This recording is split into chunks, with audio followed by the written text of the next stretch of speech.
इसका एलिजिबिलिटी है, आप 12th पास होना चाहिए और फिजिक्स केमिस्ट्री बायो से 12th पास होना चाहिए। 3 या 4 अटेम्प्ट हो चुका है भाई, वो पूरा कंप्लीट ड्रॉप पे मत डिपेंड करो। क्योंकि welcome back to my channel. थोड़ा टेक्निकल ग्लिच के कारण मुझे फिर से ये वीडियो को शूटिंग करना पड़ रहा है। देखो हम बता रहे थे कि जिसका भी 3 या 4 अटैम्प्ट हो चुका है भाई, वो पूरा कंप्लीट ड्रॉप पे मत डिपेंड करो। क्योंकि तुम्हारे देखो डायरेक्ट तुम लिख सकते हो, लेकिन तुम्हारा मेंटल कंडीशन, उसके बाद तुम्हारा जो घर का जो स्थिति है, उसके बाद टॉन्ट आसपास से मिलेंगे, उससे बचने के लिए होता है एक बैकअप ऑप्शन, जिसको हम प्लान बी बोलते हैं। तो बैकअप ऑप्शन पहले जरूरी क्यों हम ये समझते हैं। देखो अगर तुम्हारे पास बैकअप ऑप्शन रहेगा तो तुम्हारा मेंटल कंडीशन ठीक रहेगा।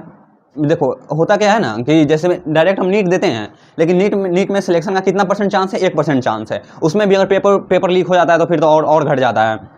तो बैकअप जो नीट एस्पायरेंट्स है जिसका 2 या 3 अटैम्प्ट हो चुका है, उसको कम से कम एक बैकअप ऑप्शन रखना चाहिए। या तो पार्शियल ड्रॉप कर लो, या तुम्हारे जो नीट के सिलेबस से रिलेटेड जो गवर्नमेंट जॉब है तुम उसमें फॉर्म डाल दो। बस फॉर्म डाल दो, उसका तैयारी नहीं करना है, तैयारी नीट का ही करना है, बस उसका बैकअप के लिए रखना है। अभी हम जो बताने जा रहे हैं कि कौन कौन सा गवर्नमेंट जॉब दे सकते हैं नीट के साथ, तो हम वही बता रहे हैं जो जिसका सिलेबस नीट का सिलेबस से क्वेश्चन आ रहा है। ये नहीं कि हम बता दें यूपीएससी करते रहो नीट के साथ, कैसे हो सकता है यूपीएससी। मतलब थोड़ा सोचने वाली बात है ना। अगर हम कर देंगे कि यूपीएससी की तैयारी करो, कैसे कर लोगे नीट के साथ। तो वही हम अभी जो बताएंगे जो नीट के साथ दे सकते हैं। तो पहला होता है कि पहला है लैब असिस्टेंट। ये हर स्टेट का निकलता है। जैसे राजस्थान का RSSB करके आता है इसका वैकेंसी, बिहार का BSSB करके आता है, वैसे यूपी, महाराष्ट्र, उसके बाद पंजाब, ये सब ऐसी सबका निकलता है। तो मैं लैब असिस्टेंट का प्रत्येक साल निकलता है, और जितने भी स्टेट होता है सबका अलग अलग निकलता है। जो इसका एलिजिबिलिटी है, आप 12th पास होना चाहिए और फिजिक्स केमिस्ट्री बायो से 12th पास होना चाहिए। उसके बाद एज आपका 18 से 40, ये आपका बहुत ज़्यादा रिलैक्सेशन दे रहा है। 18 से 40 जिसका नीट अटैम्प्ट में 4, 5, 6 अटैम्प्ट हो चुका है, या 20, 22, 23 साल हो चुका है, वो आराम से इसको बैकअप में रख सकते हैं। उसके बाद इसका सैलरी है 50,000 प्लस सैलरी है। 50,000 प्लस सैलरी गवर्नमेंट जॉब में इनिशियल ये बहुत होता है, आप लोग मतलब समझ रहे होंगे। उसके बाद है कि इसमें जो नंबर ऑफ क्वेश्चन आते हैं, 100 क्वेश्चन साइंस के आते हैं, उसमें फिजिक्स केमिस्ट्री बायो के क्वेश्चन होते हैं, और 100 क्वेश्चन जीके के होते हैं, जिसमें आपका हिस्ट्री का आ जाएगा, ज्योग्राफी का आ जाएगा, पॉलिटिक्स का आ जाएगा। इससे 100 क्वेश्चन आता है। और सिलेक्शन के लिए हम बता रहे हैं कि आप इसमें से 100 क्वेश्चन में से आप 90 से 95 क्वेश्चन कर लीजिए, और इसमें 100 क्वेश्चन में से 20-25 क्वेश्चन कर लीजिएगा, आपका सिलेक्शन हो जाएगा। और जो इसका एग्जाम का टाइम होता है लगभग जून या जुलाई में होता है। आपका नीट बाद होता है, तो आप फिजिक्स केमिस्ट्री तो आपका नीट के साथ तैयारी हो जाना है। और इसके लिए क्या कीजिएगा, जैसे नीट दीजिएगा, नीट के बाद 1-2 महीना कहीं से यूट्यूब से या कोई बैच उच लेकर, बहुत सारा बैच चलते रहता है ऑनलाइन, उसका तैयारी यहाँ से कर सकते हैं। बस 100 क्वेश्चन में से 20 क्वेश्चन का तैयारी करना है, सिलेक्शन लेना है भाई, टॉप नहीं करना है। टॉप करके कुछ नहीं मिलेगा।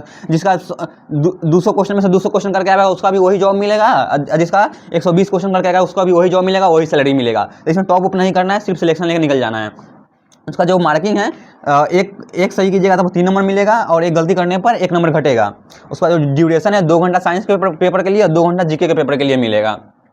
ये लैब असिस्टेंट के लिए है, और ये हर स्टेट में निकलता है। दूसरा है Indian navy medical assistant. Indian navy medical assistant ये भी 12th पास के लिए है, और ये भी PCB फिजिक्स केमिस्ट्री बायो होना चाहिए, और जो एज है वो 17.5 से 21 साल का होना चाहिए। यहाँ थोड़ा ये देख लेना, इसका जो 21 साल से ज़्यादा है वो नहीं दे सकता है। उसका जैसा सिलेबस है, फिजिक्स केमिस्ट्री से 25 क्वेश्चन, बायो से 25 क्वेश्चन, ये भी नीट के अकॉर्डिंग आता है सिलेबस। उसके बाद इंग्लिश 25 क्वेश्चन और जीके 25 क्वेश्चन। अगर इसमें सिलेक्शन लेना है तो तुम फिजिक्स केमिस्ट्री बायो 50 क्वेश्चन यहाँ से कर लो, इधर से 3-4 क्वेश्चन कर लो। 50 क्वेश्चन में से 3-4 भी क्वेश्चन कर लोगे, यहाँ सिलेक्शन हो जाता है। उसके बाद इसका फेज 2 भी आता है। फेज 2 होता है, इसका फिजिकल भी होता है। फिजिकल इसका नॉर्मल होता है, जो बच्चा इसमें सिलेक्शन होता है उसी का फिजिकल होता है। तो फिजिकल में कंपटीशन कम होता है, नॉर्मल होता है। फिजिकल में क्या होता है, रनिंग होता है, पुशअप होता है, पुलअप होता है, वो आप 1-2 महीना में तैयारी कर सकते हैं नीट बाद। उसके बाद है इसका सैलरी 21,000 से 69,100, यानी कि इसका जो बेसिक आपका जब जॉब कीजिएगा उसमें से जो सैलरी स्टार्ट होगा 21,000 तक का बेसिक पे है, जो आपको इन हैंड मिलेगा। उसके बाद आपका रहना खाना जो भत्ता ये सब बोलते हैं वो मिलता है। तो लगभग 30 से 40,000 आपका स्टार्टिंग कर देगा यहाँ से। उसके बाद है इंडियन आर्मी मेडिकल असिस्टेंट। हाँ, आप लोग जो पूछ रहे थे कि अभी आपको किसमें जॉब हुआ है, आप बताइए। बहुत सारा DM आया था, उसके बाद कमेंट भी आया था, तो मेरा इसी में हुआ है, इंडियन आर्मी मेडिकल असिस्टेंट। मैंने इसका एग्जाम क्लियर कर लिया हूँ। और देखो इसमें जो एलिजिबिलिटी है 12th पास है, एज 17.5 से 23 साल होना चाहिए। सिलेबस भी फिजिक्स केमिस्ट्री बायो से 35 क्वेश्चन आएंगे, फिजिक्स केमिस्ट्री बायो से, उसमें से बायो 15, केमिस्ट्री 15 और फिजिक्स 5 क्वेश्चन आएंगे, उसके बाद 5 मैथ आएंगे और 10 जीके आएंगे। इसमें सिलेक्शन के लिए क्या करना होगा, आप 35 में से 35 यहाँ सही कर लीजिए। बहुत ही आसान क्वेश्चन आता है, नीट लेवल का क्वेश्चन नहीं आता यहाँ पे, एनसीईआरटी से क्वेश्चन आता है, बहुत आसान क्वेश्चन आता है। उसके बाद 5 क्वेश्चन जो आता है मैथ का, ये आता है 10th स्टैंडर्ड का, वो भी, और कुछ भी नहीं जानते हो फिर भी 2-3 क्वेश्चन यहाँ से बना दोगे तो सिलेक्शन यहाँ हो जाएगा। इसका सैलरी है वो 30,000 से 50,000 के बीच में है।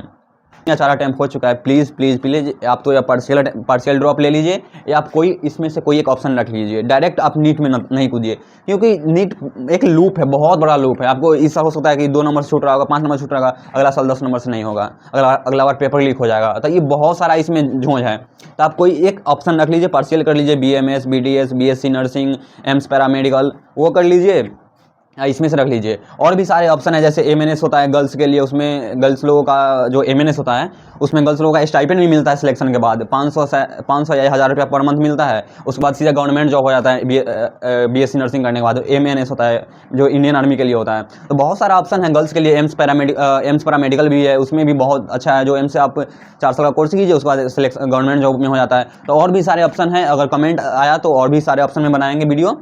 और मिलते हैं अगले वीडियो में। अच्छा लगा तो चैनल को लाइक एंड सब्सक्राइब कर दीजिए।